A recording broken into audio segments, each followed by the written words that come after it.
Hello, everybody. Hope you guys are all doing really well. Just trying to figure out a bunch of stuff for IRL to make these videos work, but otherwise, I'm doing all right. How about you guys? Not bad. Can't complain. I just a few minutes ago had reason to complain, but I hope it's not going to be trouble from now on. Hopefully. Yeah. So, it's been a while since we've done a record, and it's also at the time of when we're recording this, I'm trying to figure out a new, basically Photoshop program on how to make the thumbnails work, and I'm having a hell of a time, just to put it nicely. Basically, what's going on is that for whatever reason, I'm trying to get like a little bevel effect going, and I can't do that with the new Photoshop program. Apparently, I have to download basically a mod to get it to work, which sucks.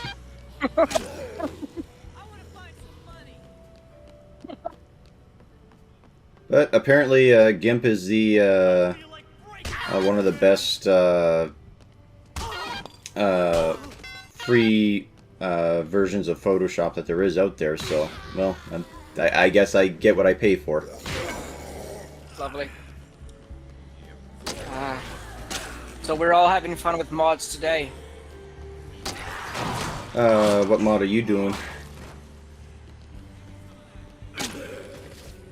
I was trying to get.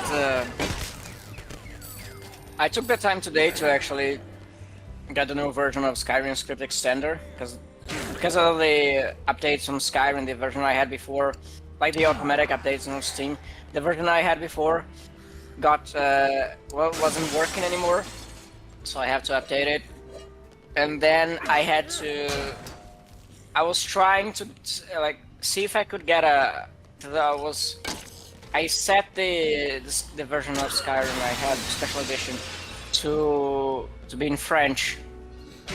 That was your first mistake. Yes. Yes, I was trying to learn how the language of surrender.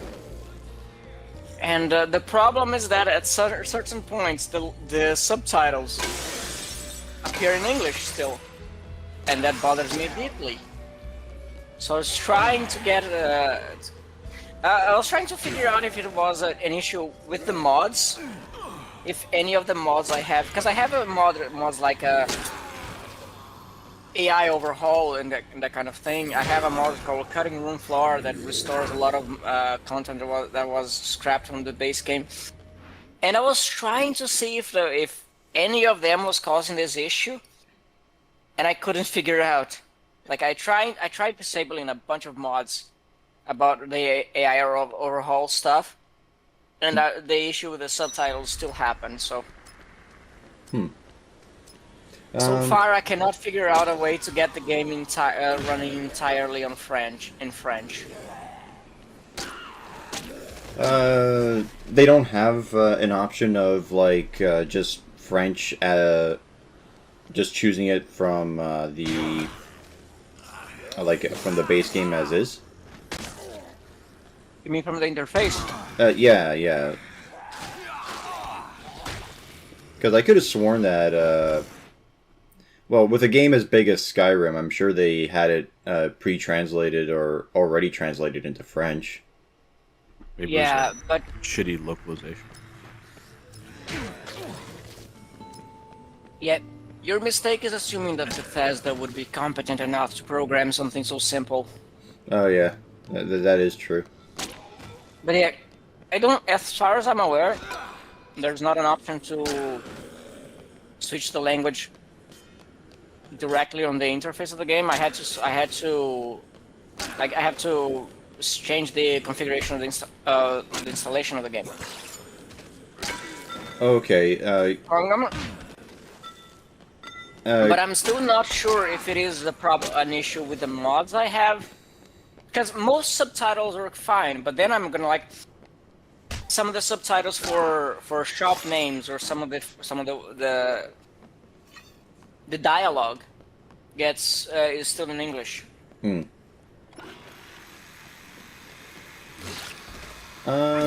My only guess is that when it comes to the shop names, it might be one of those things where there's no direct translation for it, kind of thing. So it could just be they just keep it as is because it's just simpler that way. But I don't think so, because the houses, like a lot of the houses, are translated. hmm. Well, yeah, because I tried playing Hearthstone in Japanese, and I can get it to play in Japanese. It's just the issue is that it's one of those things you have to like essentially re-download the entire game so that way it knows that you want to have things displayed and spoken in Japanese.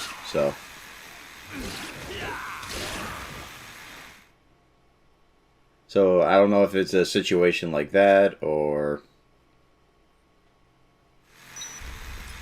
It's the same.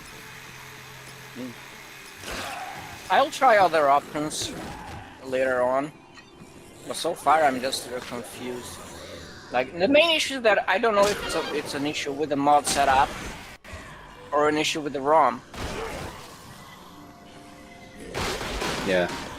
Unfortunately, I can't really tell you because I'm not the biggest fan of downloading mods, so I don't even know thing one on how to get it done.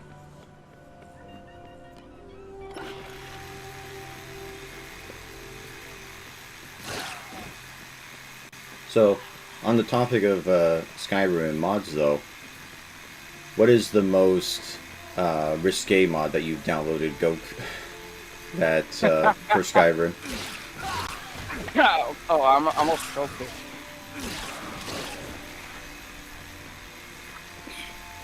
Come on, we know you've downloaded some fetish mod.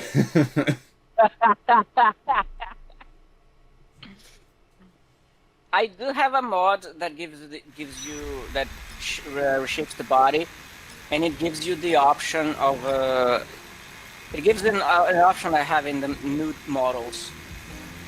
Okay, you got a nude model one. So, Oh, it gives you the option.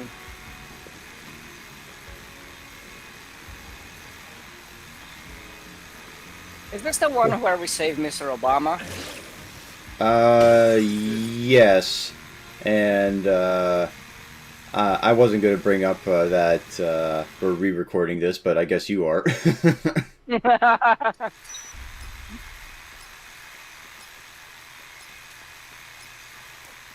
Do you want to mention why we're re-recording it, or? No. Okay. Oh God. Hmm? The most important thing is that we save you save Mr. Obama here. Yeah, that's not Save. until the end of the video, though. But, Oh. Hmm? Oh Jesus Christ! I'm having a trouble. I'm troublesome, so I'm here eating now. Well, the important thing is that you chew your food before you swallow.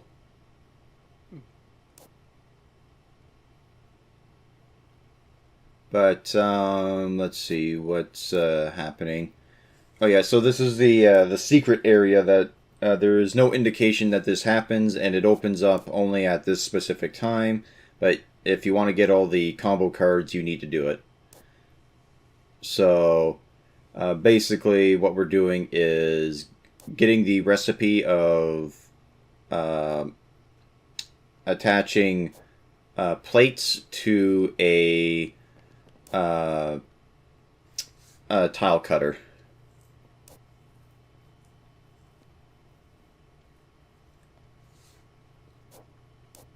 Alright, here you go. There's your tile cutter and a bunch of plates.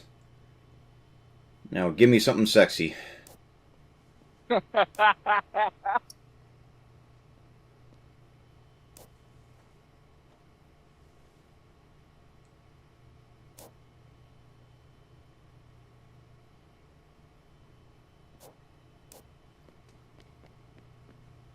Alright, and here we go. We got the plate launcher, which is basically a weapon that fires, well, it fires plates, but it does it in such a way that it's like firing saw blades.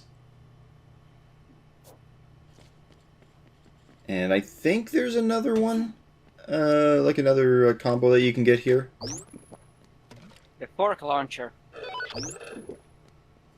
I wish we could get the fork launcher.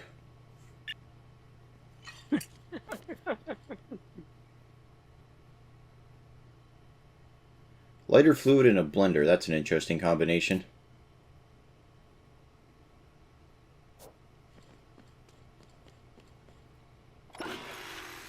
Alright, well, that's it for us. And... oh, we're doing bank run, not the ante-up then. Alright, sounds good.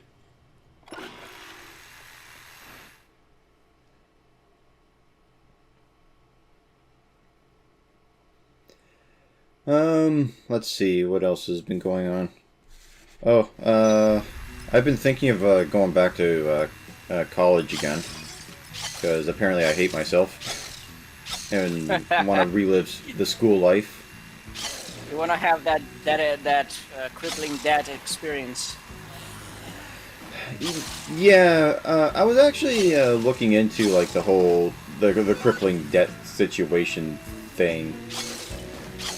And it's one of those things where I look at how everyone seems to be getting into like hundreds of thousands of dollars in debt, and I just wonder, like, how the fuck are you guys managing to do that? Like, that's impressive. Because, like, for the course that I'm looking into, it's a game design one. And for the place that I'm looking into, it's about... $8,300 a year, which is expensive, but I'm sure once book costs are done, it will be about maybe $9,000 a year. So and the course is about 3 years, so that would total out to about. But let's just be very liberal and say it's $30,000, right? How the fuck do you get $100,000 in debt? Like, what kind of courses are these people taking that it's like, okay, we gotta charge like 6 times the amount?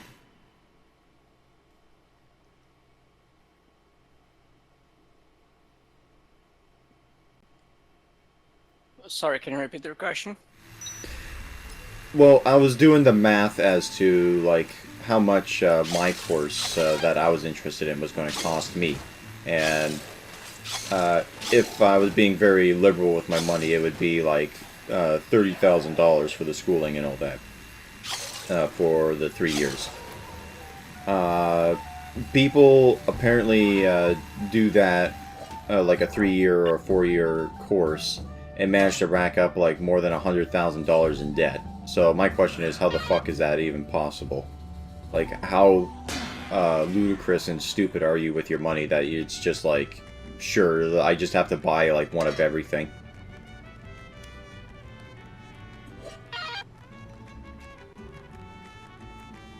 I assume the Canadian authorities were not happy with your opinions on the current system for college for higher education, because your audio was roboting pretty hard. Was it hard for you, Kel, or did it come out okay? Came out fine. Okay, so it was just you, Gok. You gotta get your internet fixed.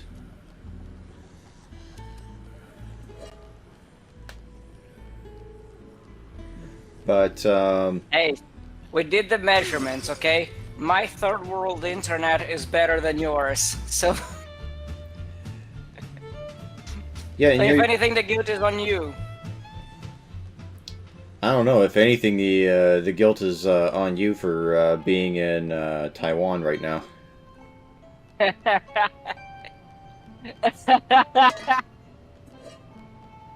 When I move back to Mozambique, we're gonna have a discussion, okay?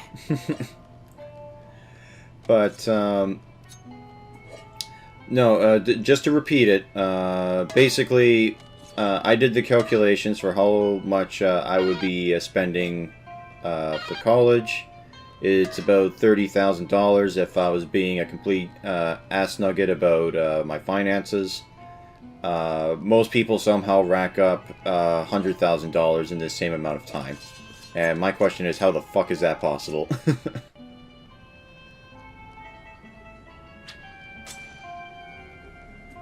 I swear to God, Gok, if you said it didn't work again. Well, it is possible simply by not having a job while you go to university, and then being foolish enough to take a massive debt on the bank, because you believe that after you finish college, you're gonna fall straight into an awesome job that is gonna lend you like 100,000 a year, and you're gonna be able to pay that debt in no time. That is how you rack up that much debt. Yeah, because there was a channel I've been watching called Caleb Hammer, who goes through people's finances and basically explains like how you need to basically pull up your socks and get to work and start paying off some of these debts. And some of the people that get on there are fucking just completely up their own ass in terms of their financial problems, and like, oh, it's not that big of a problem. And Caleb is like, dude, you're like $200,000 in debt with no job right now. Like, it's a problem. It's a notable problem. Sorry, what was that, Kelly? It came out a little quiet. It's definitely a problem. Yeah, it's definitely a problem, but they're like, no, I have to maintain my lifestyle of living in fucking Austin, Texas, with no job, paying well over $1,000 for rent, and eating out 2 to 3 times a day.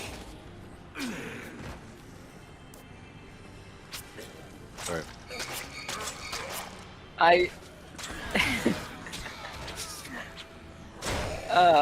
Goodness gracious. I recall hearing a tale once of a couple.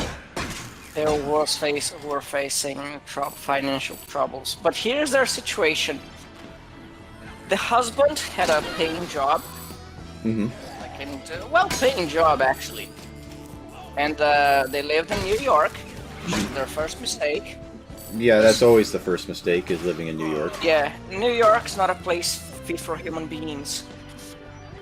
And then the wife had 2 children, and she claimed that they were paying upwards of like $5,000 to $6,000, I think, on childcare.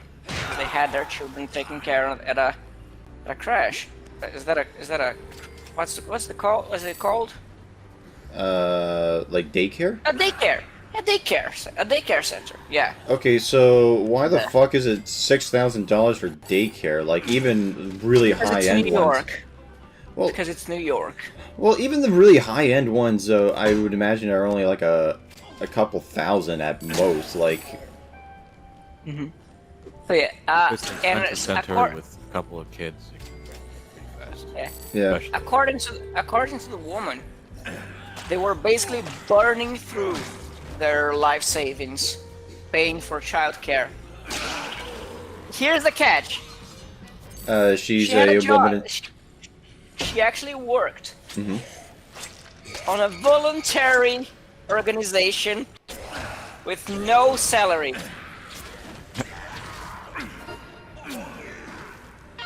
I I was flabbergasted by the idea that someone could be this outstandingly stupid. Like, the solution to the problem was in her face, and she had her eyes closed constantly. It was anger-inducing, like, seriously. I wouldn't be surprised if at some point her husband resorted to domestic violence. Probably not, he was probably a pussy. But if her husband resorted to domestic violence because his wife was too stupid to understand what was the issue. Alright, Woodrow doesn't want to ride around in the fucking wheelchair. He's an ableist.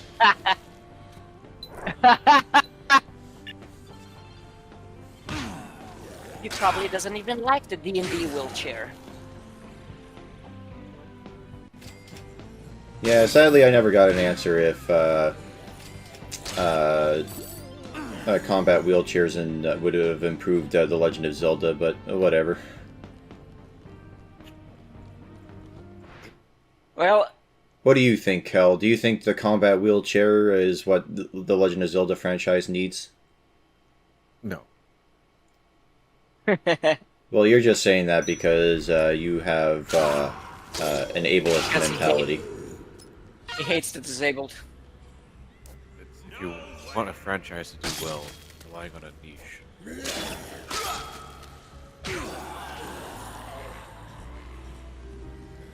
Yeah. Oh, another fun thing that happened was that I got banned from a Discord server this week. That was fun. I won't say Well, what I got banned from one 2 weeks ago, so... Oh yeah, yeah. A funny thing, that was because of the combat wheelchair. Yes. I won't go into details as to like what the server is on my end or who the people are who are behind it, but long story short, I basically made a joke that poked fun at autistics, and some random transgender person got really offended because they're autistic, and so I got banned just immediately. I think the real question is, were they actually autistic, or were they self-identified as autistic? Or self-diagnosed? Because that's not valid. Honestly, I don't know, and quite frankly, don't care. Yeah. But it was just one of those things where it just blew my fucking mind. I wish it was so...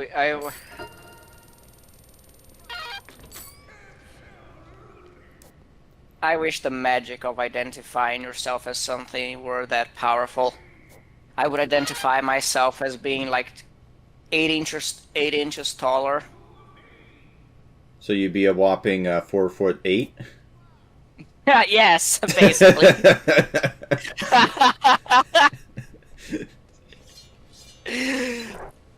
Mm.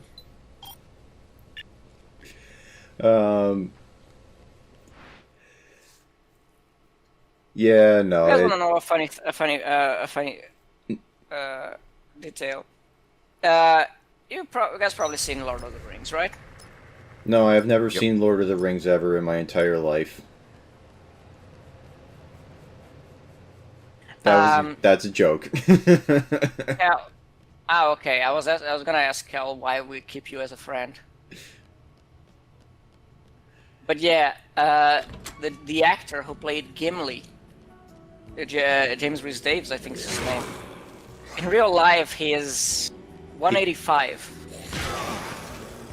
which I think in stupid Anglo measurements translates to 6'1". Yeah, so they had him play a short man. Makes sense. Yeah. Yeah. They had a body double for like the running sequences. It was a guy who was like 4'11". 4'9", something like that. Mm-hmm. I don't know. I think it was something like 4'9".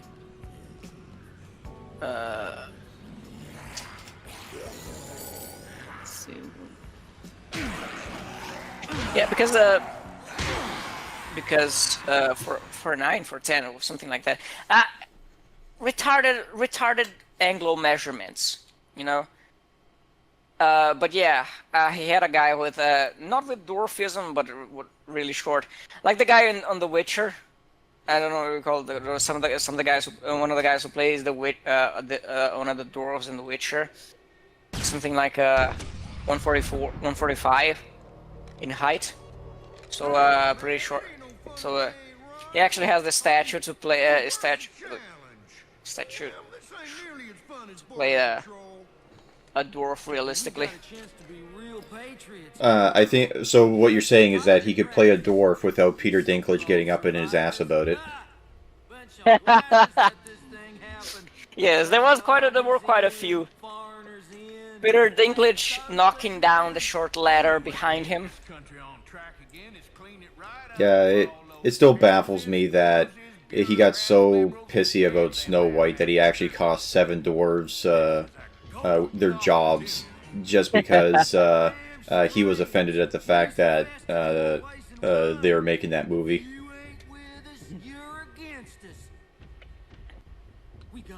Oh boy, that is such an idiotic thing. So yeah, I don't recall if you. I completely forgot what I was trying to say. Yeah, to be fair, these guys' empowered speeches are they really make you forget what you're thinking.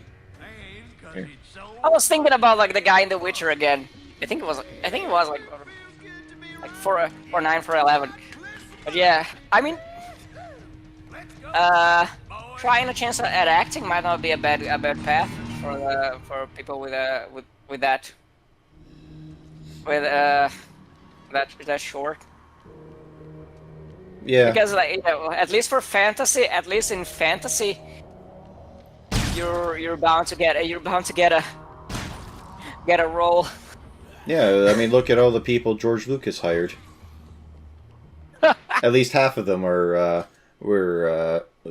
people with dwarfism.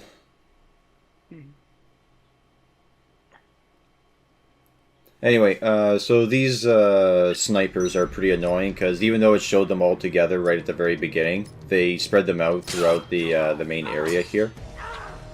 And you have to find like the back alley way to get up onto the rooftops in order to actually fight them. And they're pretty annoying because as soon as you get in close to them, they start wailing around their machetes and shit.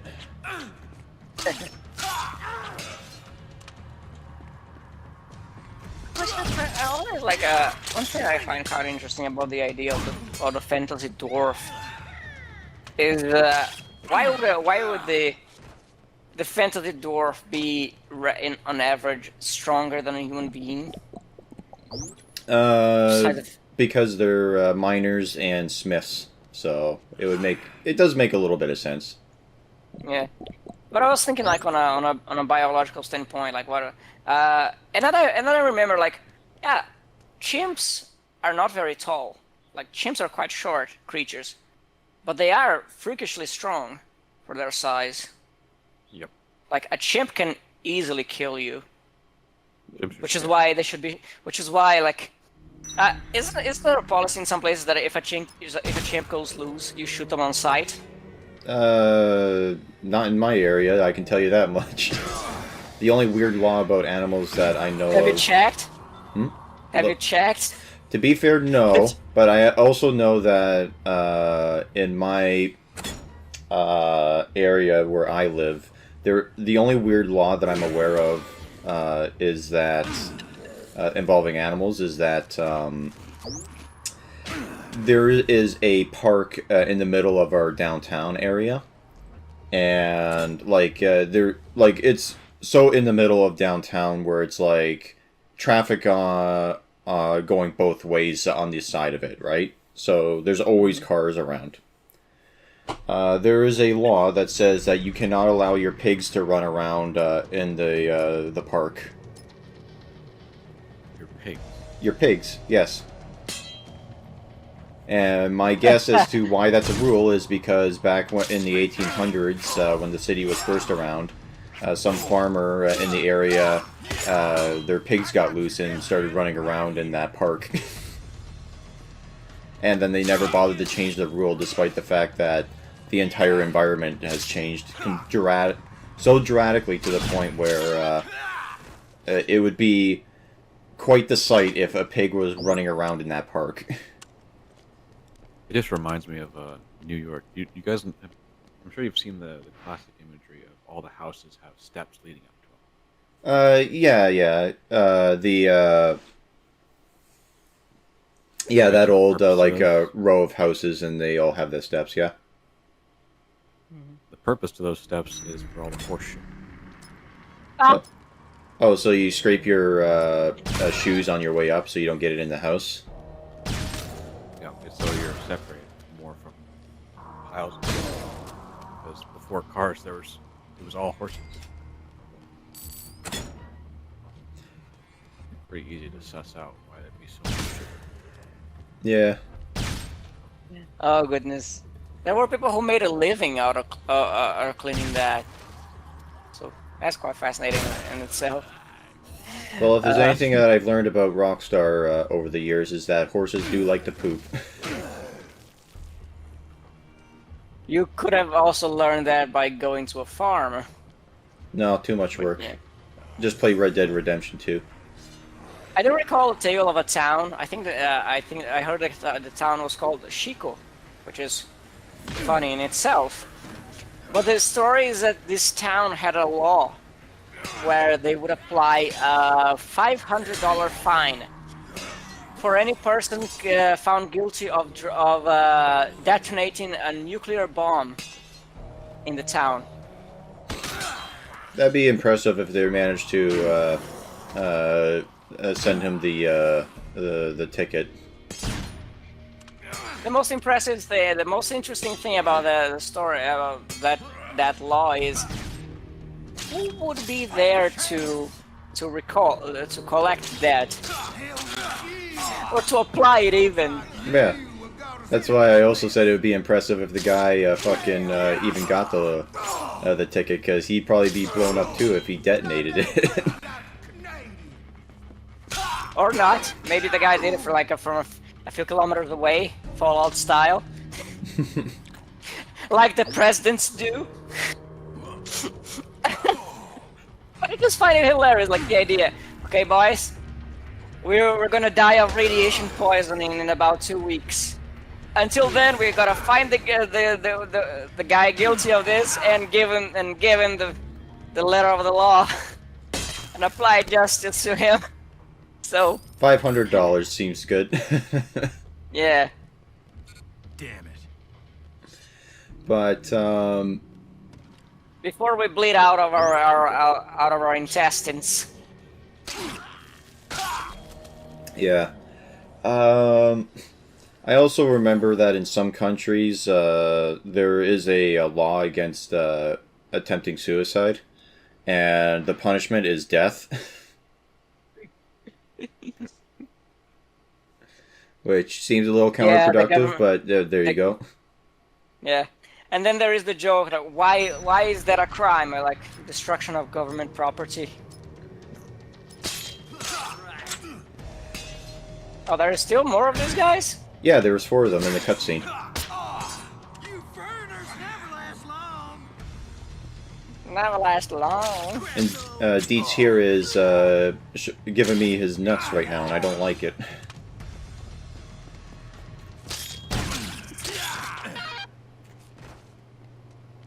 Psychopath defeated. Yeah, that's what they call the bosses in Dead Rising. They're all psychopaths.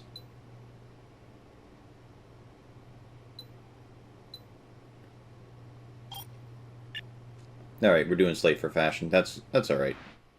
Speaking of which, Hmm?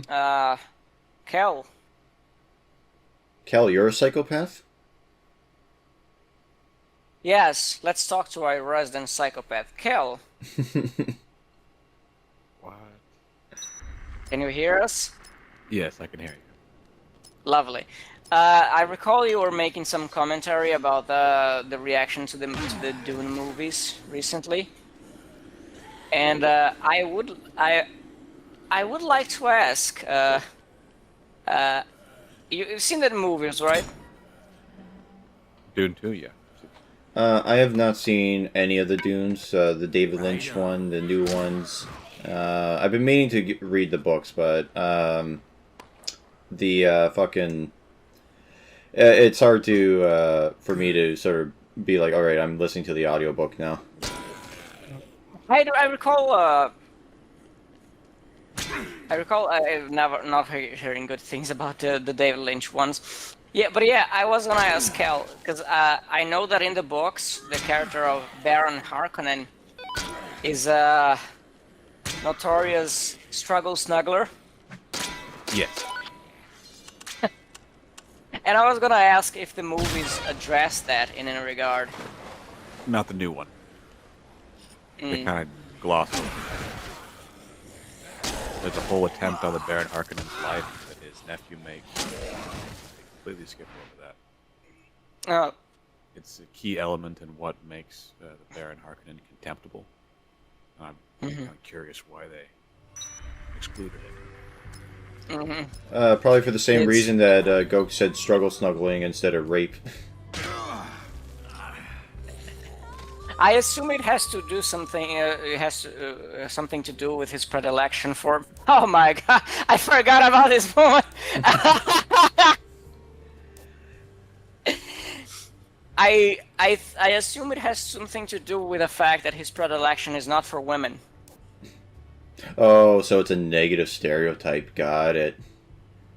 Yes, I assume his love for the non-consensual sex was omitted because it's aimed towards.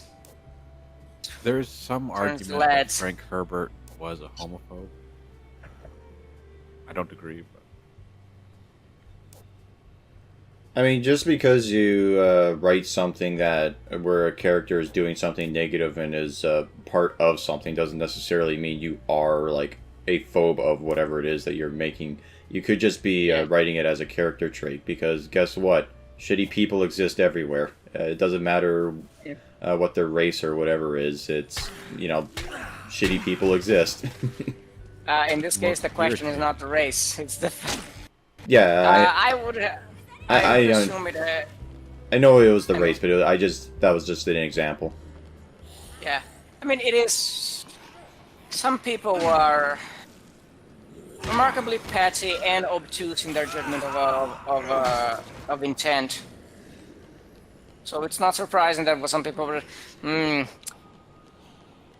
This character is a homosexual rapist. Clearly, the author has a problem with the gays. I mean, the character wasn't There can just be- a homosexual rapist. Like, that was also a pedophile. There can be no other explanation why he chose this kind of a characterization. Some people will go to the. I mean, Sam, you should be well aware that some people will go to that. Whoopsies. Yeah. Yeah, Some people will retain themselves to that kind of mental gymnastics, or Oh, lack yeah. thereof, really. I Yeah, think really no, the point is I'm- that the person just refuses to go the extra mile in their judgment because they have a Yeah. like they have a prejudgment that they just want to justify. So they're whether the motivation is accurate, it's not something they care about. Yeah, the Sorry, are those hearts or tomatoes on his underwear? Or strawberries? Gok, do you I not don't know know. the hearts on the underwear sort of joke or meme? No. Okay, well, it's very common that on underwear it's hearts. Especially since this is technically a reference to Ghosts and Goblins, because on Arthur's underwear it's hearts. And the special costume that you get in Dead Rising 2 is Arthur's full knight getup, which does give a bonus, which is why I'm not wearing it, of doubling your health. And part of the joke is that once you reach half health, or back to normal health, the armor breaks and you're in your underwear. Sounds accurate. Hmm? Sounds accurate. Yep.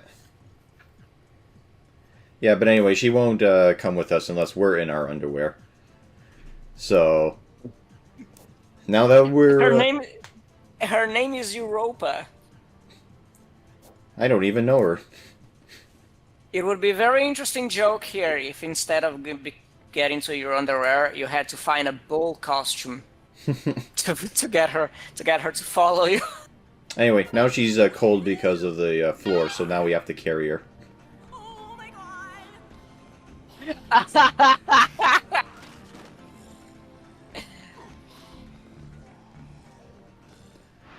On the bright side, at least it's not one of those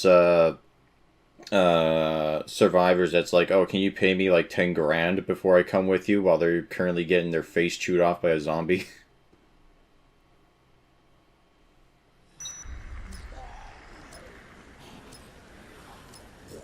But,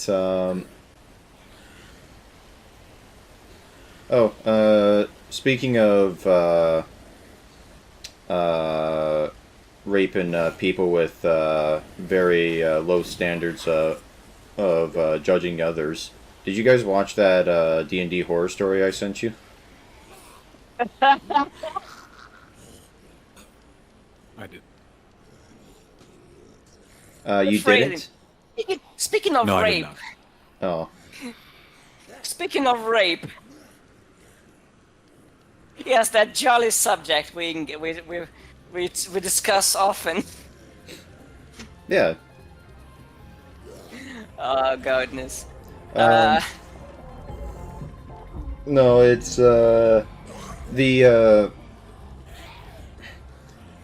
no, it was just I was thinking about like a lot of the Dungeons and Dragons like horror stories or tabletop horror stories, and just sort of trying to figure out like why it is that they always kind of irk me in terms of like why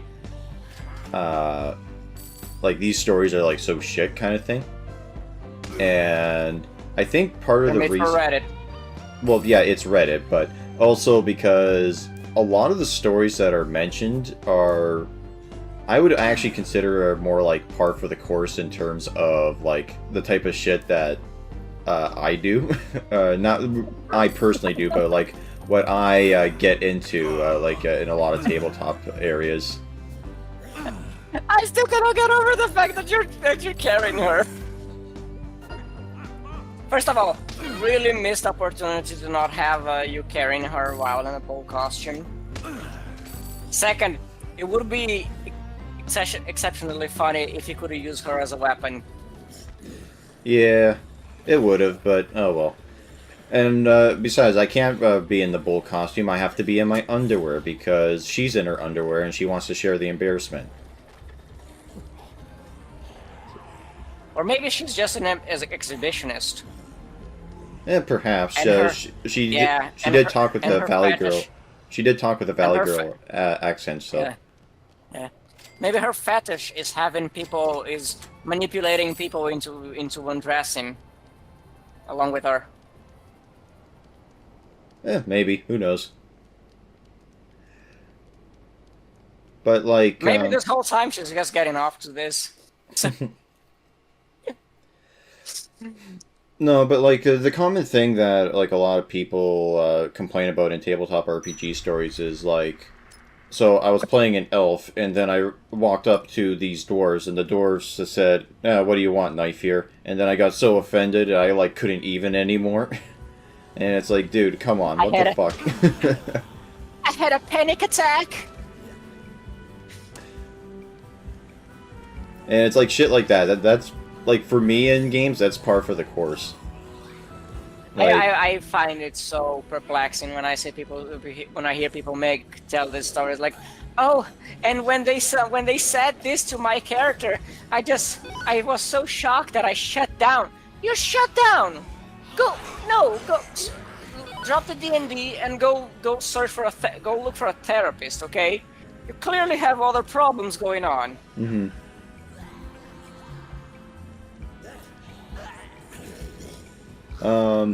But no, the reason why I posted the duck one was because it was just so absurd that it was fucking funny.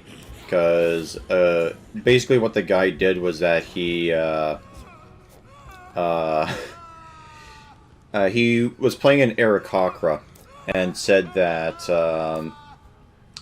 he wanted to homebrew it so that he was a duck instead, but instead of flight speed, he had more, like, swimming speed. And a spiral penis too. yeah, basically. Right? And then he said that okay, he goes up to the tavern owner, who is a woman, and says, "All right, let's fuck." And she said no, and then he said, "All right, I rape her then." And oh my goodness! And when the DMs pulled a Deus Ex Machina by saying, "Oh, she is actually an illithid and uses her psionic abilities to paralyze you," and she runs away. You're still carrying this woman. Are you sure?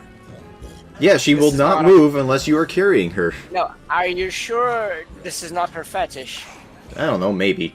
But anyway, so the guy started complaining that, you know, I'm a duck, therefore I have to rape everything I come across. And you're taking away my player agency by not allowing me to do so. Yeah. What else can you expect out of someone playing an Aarakocra? Move that way. Yeah, so I don't know. I just thought the whole story and this guy was just so absurd that it was just like, you guys are taking this way too fucking seriously. Especially since all you could have had to do to say is, the story I'm going to be telling is going to be somewhat serious. So stick with me. Then basically, I would have solved the issue. Even then, like suddenly the barmaid is a mind flayer. How about suddenly the people on the bar gang up on you for being a freak? You know, that is much more logical to happen. Cal, we can't hear you. That's a lot more like. But anyway,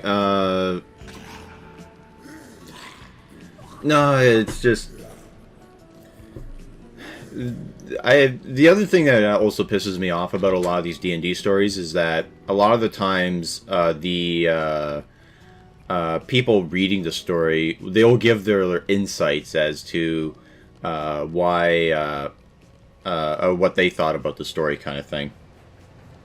And 90% of the time it's always like, oh man, that guy who was the problem player, he was so bad and that sucked. Anyway, next story. So like they have like no fucking insight. But even they have no. I know what you're talking about. Usually they're just they just act in a very with very artificial outrage. Mm-hmm. And say something absolutely mundane.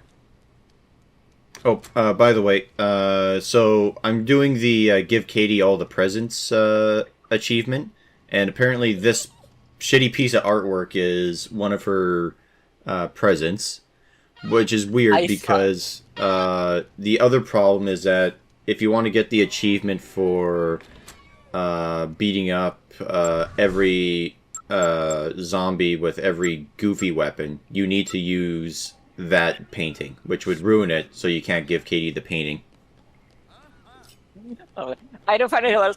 I saw you approaching the child with that massive plank on your hand. I thought, is it gonna beat the child? Yeah, she's taking too much Zombrex, so I have to beat it out of her. He was misbehaving, so I was gonna apply that 19th century education. But what was I saying? Oh yeah, so they'll give their insight where they're basically just saying, "Oh man, that story where the problem player was a problem player. Oh man, that's awful." Anyway, next story. But the other insight that they do give is that as a DM, you have to know how to say no to things, and it's like, no, like that's not how being a DM is. Like, as a DM, you are the only rule or law that you have to follow is the law of physics, essentially, or the physics of what the setting is like. And yes, there's going to be shitty people doing shitty things all the time. The universe does not immediately strike you down with a bolt of lightning just because someone doesn't like it. I have my reservations against that kind of argument, because if the players are taking like forever, have spent like the past 30 minutes debating the same topic without deciding on anything, at some point the cave is gonna shake and rocks are gonna fall on their heads if they don't decide it quickly. I've ever been in that situation, like where I've seen, like either by watching some actual play or playing something where people keep arguing in circles, and they keep throwing around the same arguments, and they simply do not come to it. They refuse to reach an agreement for no reason at all. There's a better way to solve that. Killing it. Okay. At some point, I think rocks fall, you die is justifiable. Because if people are just arguing in circles Keep close. for no good reason, someone has to give in at some point. Well, I won't explain the story here because I think this is a story that kind of deserves its own video in terms of like a D&D horror story that I've been in, but I've been in that exact situation, so you guys know exactly what the solution was that happened, but honestly, I think that was probably the better way to go about it than just the DM saying rocks fall, everyone dies. Head that way. You guys know what I'm talking about, right? I'm not sure I do. It was the problem that you guys had in your campaign with that player that I also had with that same player in a different game. I'm not sure if that is the case. I'm not sure if I would say that's a similar situation. The point is, like, if players are just stuck in a situation and they're just stubbornly refusing to decide on anything, you have to. If you are the GM, I think you are in place to put some pressure on them. It doesn't need to be rocks fall and you die, but rocks are about to fall, and if you don't decide on anything, you'll die. You know? Like, as a GM, it's one of those things where it's like, okay, so if they're coming up with solutions and they're trying to come up with like a thing and they're having an argument as to what's the best course of action, I can understand being like, okay, well, if you did this, this is the most likely outcome, even if it turns out that that might not be 100% true, but just helping them along the way with their thinking process is probably the better way to do it. Like, as a DM, you shouldn't just be like, okay, you need to do this kind of thing, unless it's like so bad to a point where it's they're spending like session after session after session trying to figure out what to do, and then for like the puzzle of going through a fucking door, for example. At that point, I think you'd be justified at telling your players, you guys are fucking retarded, just open the door. It's the boat situation. I will not specify what I remember watching an actual play. I will not specify which one it was. But there was an event or something like this where the players reach a moral conundrum at some point, and one player was just saying, okay, we're gonna kill all of these people, I don't care what happens to them, and the other one, because it fits his character, was like, no, I don't think we should do this, like, we can do this and this and this. And like the guy kept showing options of what to do so that he thought it would be a good compromise for each character. And this other guy kept refusing to accept any argument he gave explicitly, because he was playing an asshole and he was being an asshole while playing it. So Yeah. It's what my character would do.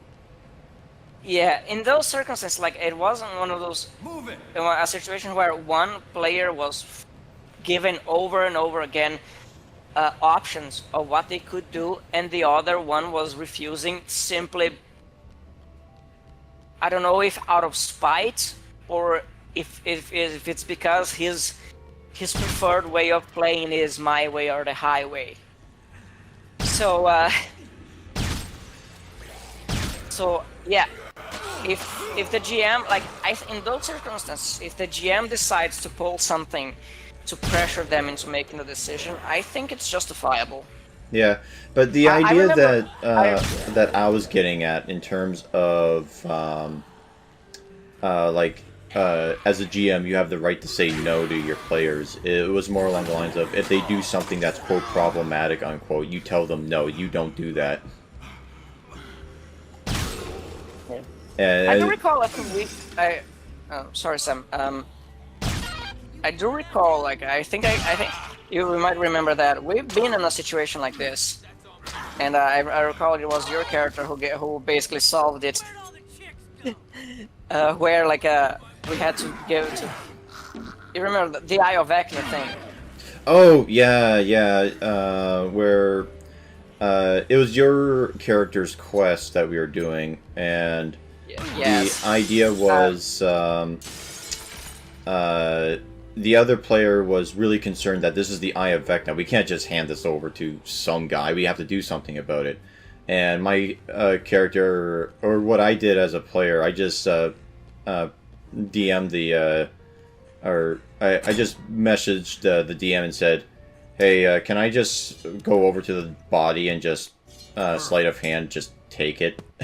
Nice. And For context, Kel, the situation is that, like, I was tasked with Bring it on. carrying this item to an NPC, and two other guys were suspicious, like they didn't want to do it. So, well, they basically didn't want to leave the item with my character, and I gave them all the options that I could think of like, they would carry I would give the item, I would let them take the item, they would carry all the way through, and when we got to town, we would deliver the item, such and such. Like, I was doing all concessions that I thought possible, and they still kept arguing in circles. So basically, like, refusing to decide on anything. So basically, Sam just did a funny thing that forced the situation to be resolved.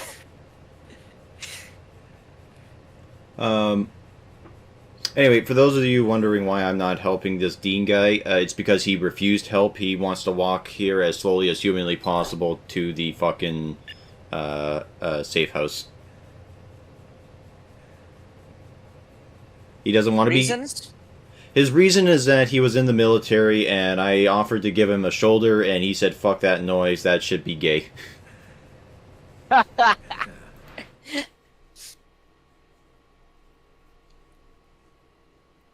Dean, don't ask, don't tell is not in place anymore. You can come out of the closet.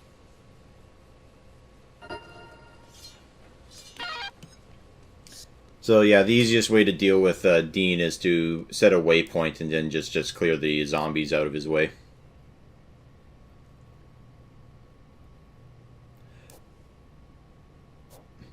I Yeah, lost my favorite club. don't worry, we just grabbed this random club from the shelf, so here you go. It's just like your old one.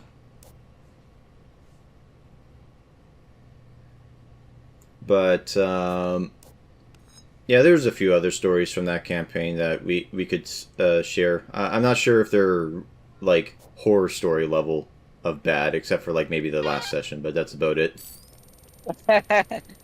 Yeah, I don't think it very much qualifies.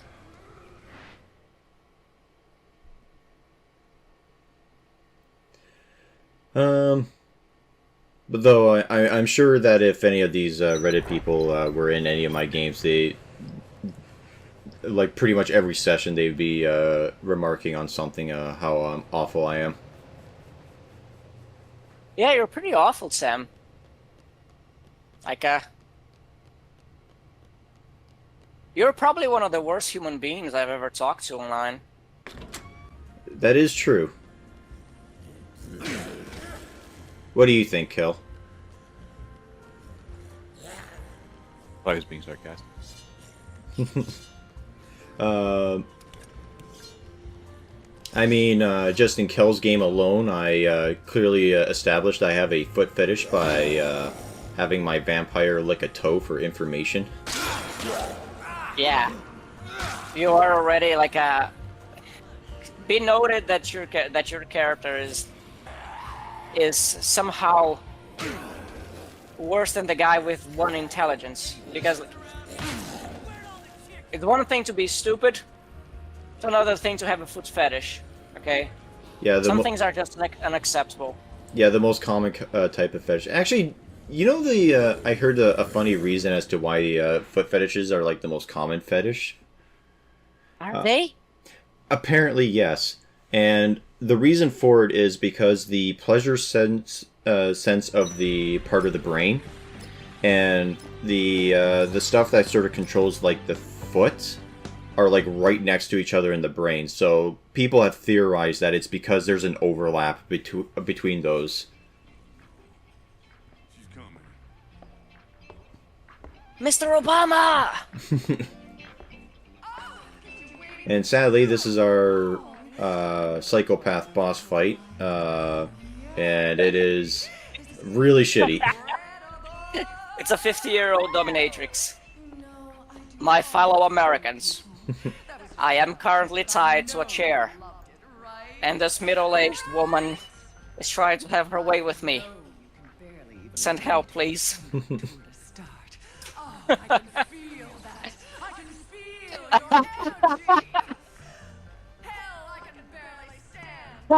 Oh, she's enjoying herself, it seems.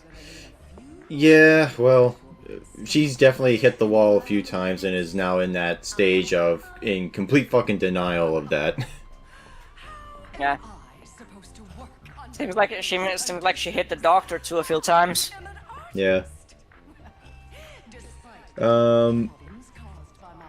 Yeah, so unfortunately, with this psychopath boss fight, you have to not directly fight her, but you have to, like, just do as she says, and then eventually you win, which sucks.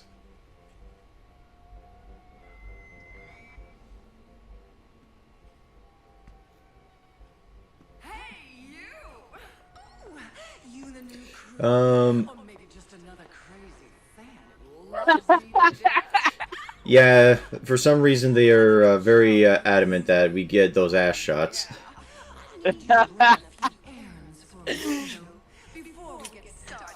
Someone in the team, someone in the development team, like them mature.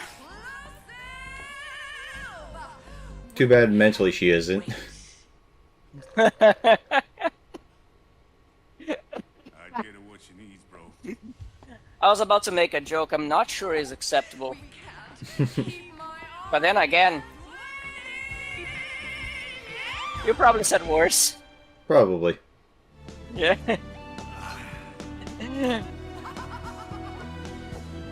Darling, my incompetent crew doesn't understand how exhausting. Blah, blah, blah. Yeah, so she wants a drink, so here's an entire jug of orange juice.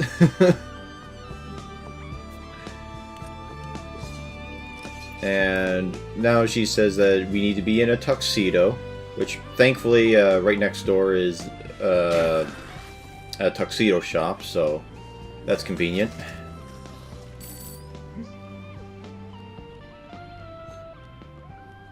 So in one mission you have to be naked, and the other you have to be stylish. Yeah, makes sense. You kind of have the guy who hits on like 5 to 10 women at a time, and you have a different personality for each one. Well, to be fair, I'm not exactly hitting on this one.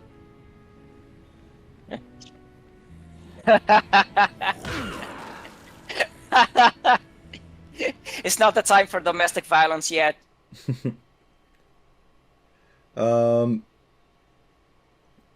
Let's see what else is there.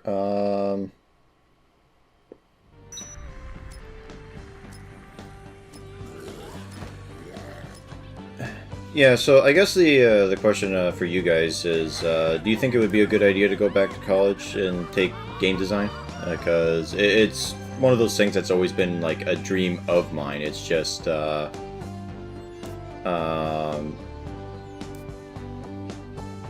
don't know if like going back to college and like juggling that and work would be a good idea, or what exactly to do with my life kind of thing. So, wanted your guys' expert opinions on it. I think the main point is that, like, doing it in a way that is financially sound.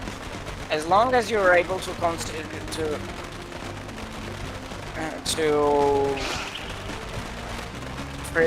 to college without being financially crippled is the optimal.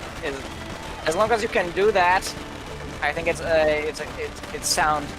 It's sound thing to do. The sound thing to do. I'm forgetting the articles, as if I was Russian. I've Anyway, been trying to integrate to Soviet Russia. I forgot my articles and prepositions. what do you think, Kel?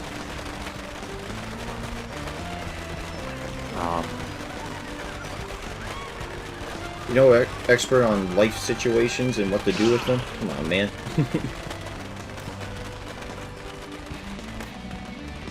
Well, my advice, you might end up worse off. Yeah. Alright. Hell? Hell? Closer to the mic, please. No. And now it's finally time for my big the performance of a lifetime. I'll need some. So anyway, now we're gonna do the boss fight. I got what you asked for. You need to let those people go now. Where she needs to do her singing performance, and we have to do a I don't QuickTime event. give the audience what they want. Oh, lovely. The comeback And not Having just some Uncharted flashbacks. and not just any type of QuickTime event, the slowest and most mundane and the same pattern every time type of QuickTime event. Look, you can't be serious. Oh, definitely having Uncharted flashbacks. Now, get backstage and let's put on this show. You can't keep talent like mine. Oh, goodness. That, I think I saw some women like this at the gym. Instructions. Prepare Were they the ones who would set up their cameras, and if you looked at them for a millisecond, they would start screeching at you like herpes? No, they were the ones who were clearly onto something either chemical or surgical to maintain the fading youth.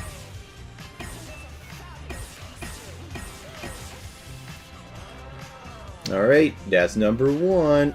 Are you ready for number 2? This, Where's Obama? Gameplay. Obama's off screen. Okay. Girl, I don't think we can. Riveting gameplay. Oh yeah, Yeah. indeed.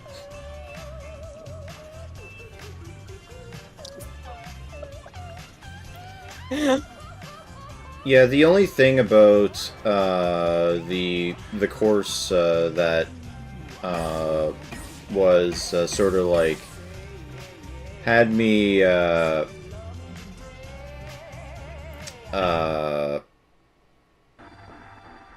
thinking like, oh, this, Sweating profusely. yeah, well, no, it made me going like, okay, this is might not be for me. Is that apparently they're going to be getting quote experts unquote from Ubisoft to help out with like networking and giving talks and for game design.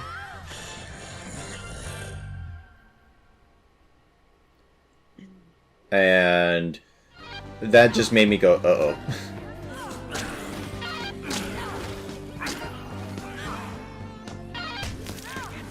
Anyway, and BB does count as a psychopath that you can actually save and be a survivor, so...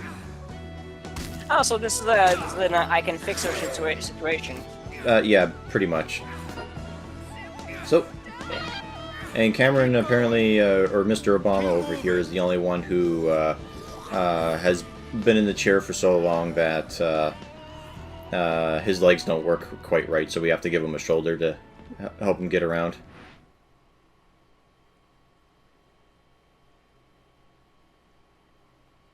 I've been signing an executive order since 4 a.m. 3 days ago. Don't fall behind. So yeah, that's really my only concern with the whole course thing, is just they're going to be getting people from Ubisoft, so that's about it.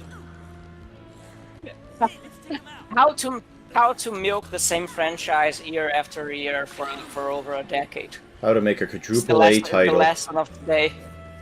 The lesson of today. Oh yeah. Oh, I just.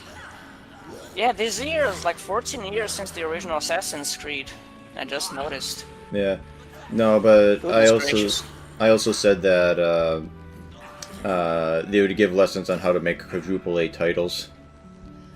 Quadruple A. How to double the microtransactions. Yeah, no, like, did you hear much about Skull and Bones? No. Okay, well... I don't follow much of current releases.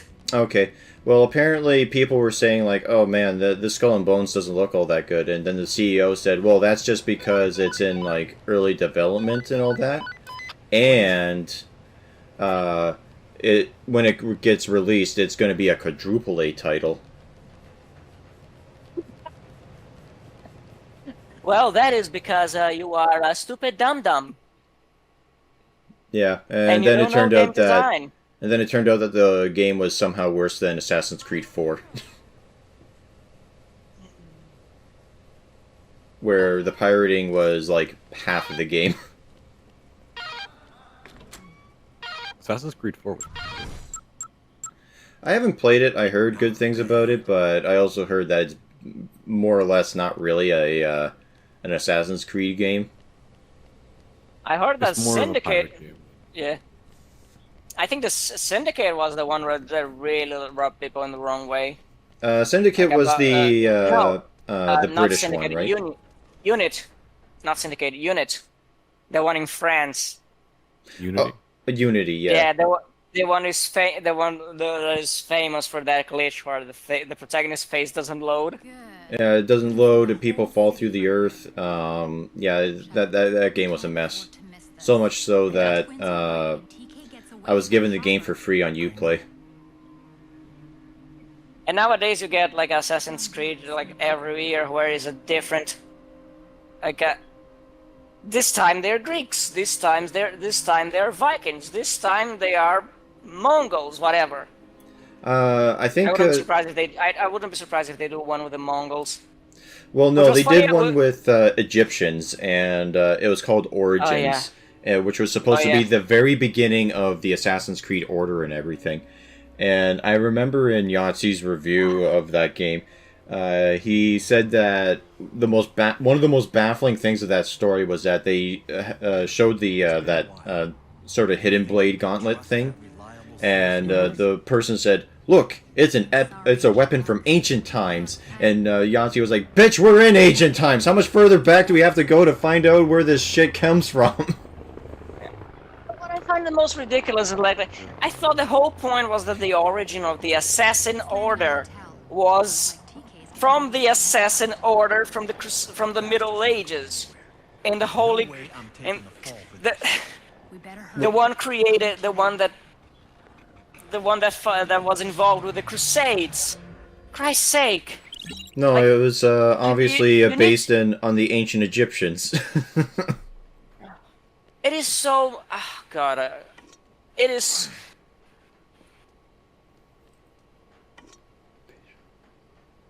I don't even know what to say. Really, it is so. It is so cynical. Like, so absolutely cynical. Because I think pretty much everyone took the origin of the Assassin's Creed as the creed of assassins from what was the name of the guy? Pancho Cuervo. I don't know. I don't know. The one guy, the guy who created the order of assassins in the Middle Ages. I think was pretty much settled that he was the origin of the thing. Because that was the point where that was the point in the supposedly in the story where they get involved with the relics from the Well, in the first with game, the magical relics and stuff, and I just it's nothing more than cynicism from Ubisoft. They just want to find more ways of milking the franchise, so they're gonna bend and twist the story in every way they can. well, they bent and twist the gameplay in such a way that it doesn't even resemble being an assassin anymore. It's just more like a hack and slash MMO now. Yep.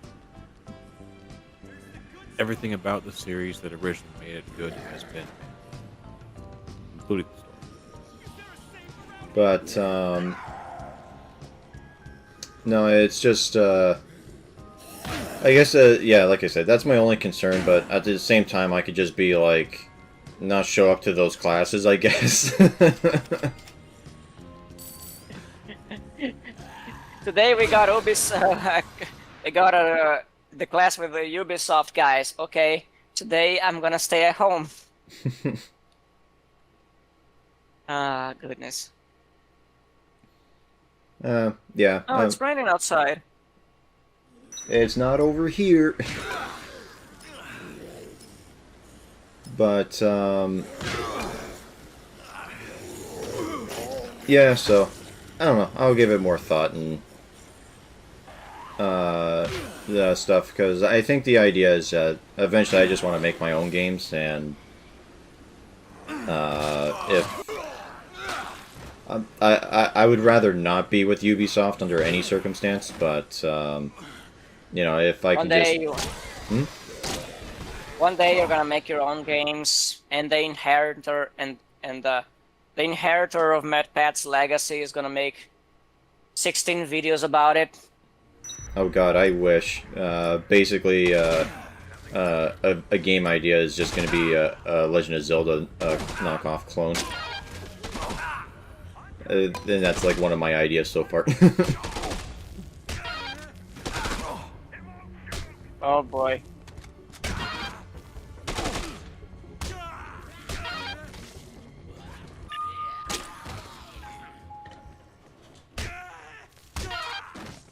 There we go. Couple bumps to the noodle, and these guys go down like a sack of shit.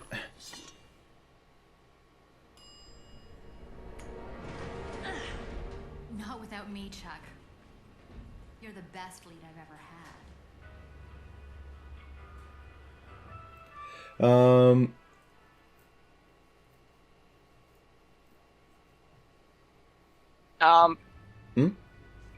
Get behind me. Let's make a duet. A duet of what?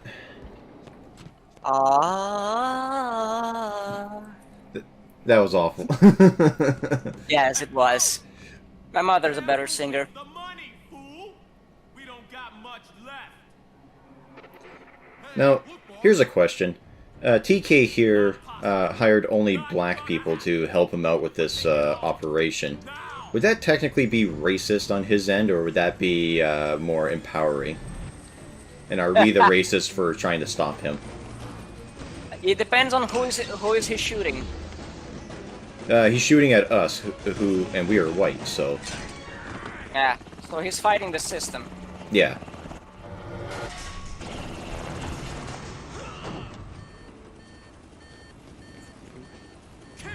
And he's helping the brothers.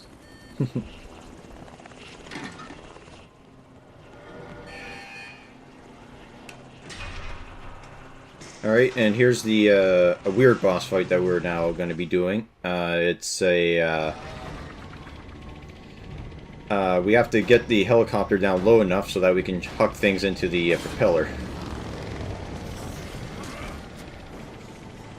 And thankfully, hucking anything into the propellers works. So we got the spotlights here. We got pylons. And the only way that we can get it to go down is when the light goes green. And then we go over, push the button, and then we huck things at the helicopter.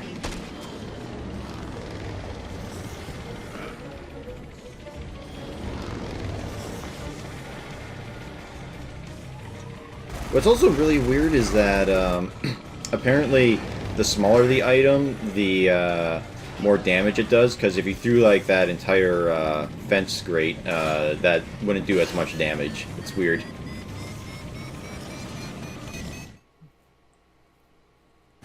And I accidentally put on the fucking helmet, so now it's gonna ruin all the cutscenes. You mean improve?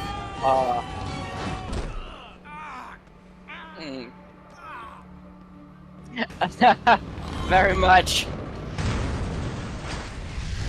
You know, one of my gripes with I don't know if I mentioned hold on, this before sorry. in other recording. One of my gripes with Resident Evil 4 is that the special costume where Alice, where Ashley is on a suit of armor, Well, that was does not appear. The suit doesn't appear on cutscenes, because that I think would make Killed all those would people make the just for this. make the game even better. He sure is. He's not even started paying for what he's done. Let's get You guys back did to that this. thing, like, you guys, Sam played Twilight Princess, right?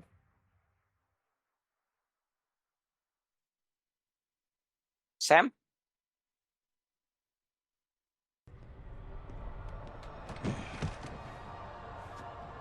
I can't speak for him, but I have.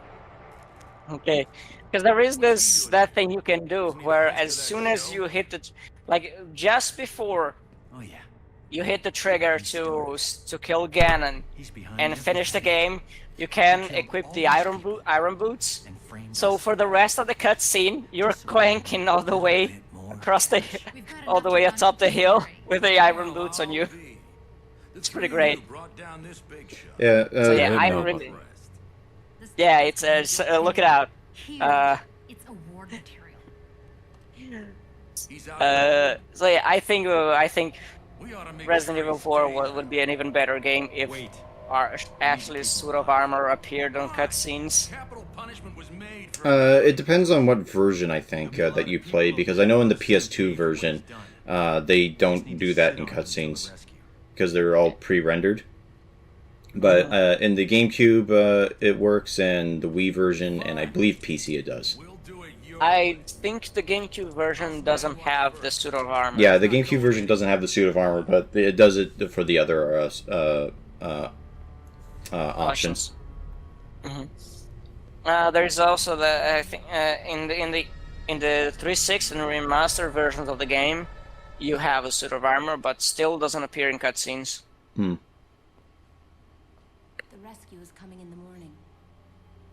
Anyway, sorry about that call. It was my dad, and One last dose of he, Zombrex before the military gets here. for whatever reason, he I keep telling him that it's better to text me so I can call him back if he really wants to talk, but no, he insists on fucking calling every fucking time.